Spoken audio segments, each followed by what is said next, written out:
Ready? Start. Mr. Deputy Chairman, this small measure, which I thought would not take much time, has been debated upon with a certain amount of interest and enthusiasm. Criticism has been twofold. One set of honorable members who have participated in the debate have put forward the thesis that this is much too drastic a measure and that it cuts at the root of the rights of the landlords in regard to the eviction of tenants which they have been enjoying under the provisions of Section 13 of the Rent Control Act. Very lengthy and elaborate arguments were advanced, some of them legalistic, and a case has been sought to be built on the ground that great hardship is likely to accrue to the landlords if this temporary relief is granted as contemplated by the amending bill. Then, sir, there has been another set of speakers, some belonging to the benches opposite and some to this side of the House, who have supported the measure so far as it goes, but have further taken the line that it does not go far enough and that it should be made even more stringent. If I may respectfully say, that is some justification for the present measure in the form in which it has been brought forward.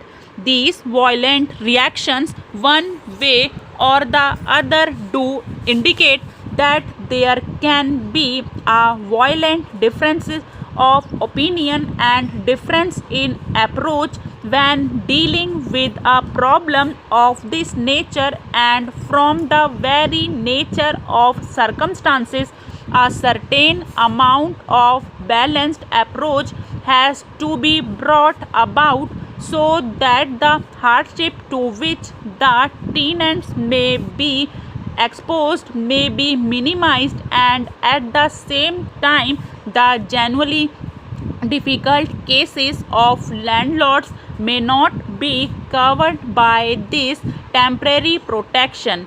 An effort has been made to strike a mean of that nature when this bill was drafted and brought forward before this honorable House.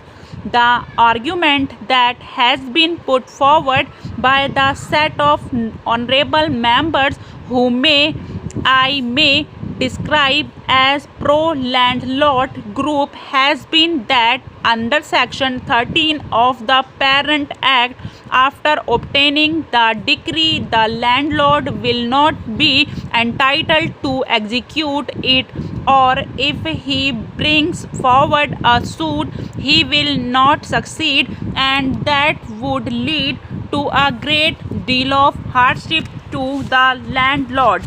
All types of arguments have been advanced in support of that view. Various clauses have been examined at considerable length by two very experienced parliamentaries.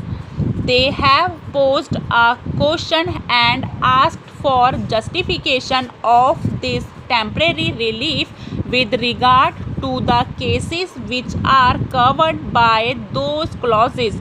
The basic fact which is to be remembered while examining a provision of this nature is the practical human side along with the purely legal side. After all, it is not the government's case at the moment that a case has come for doing away with the various clauses. A case, however, does exist for affording some relief, but what form that relief should take is a much bigger issue which was intended to be thrashed out after a careful inquiry and investigation of all the relevant facts. I said at the outset that it was the government's intention to go into this question carefully, and the intention is to appoint a committee upon which the various interests may be presented, and in that we also hope to be benefited by the advice of honorable members of parliament, and it will be for that committee to examine the various aspects and suggest as to what revision this way or that way towards the right or towards the left is called for, and pending that investigation there should be some relief to the people who are on the point of being thrown on the roadside. It could have been argued that the relief should have been suggested by some of the honorable members that this temporary relief could cover all the clauses.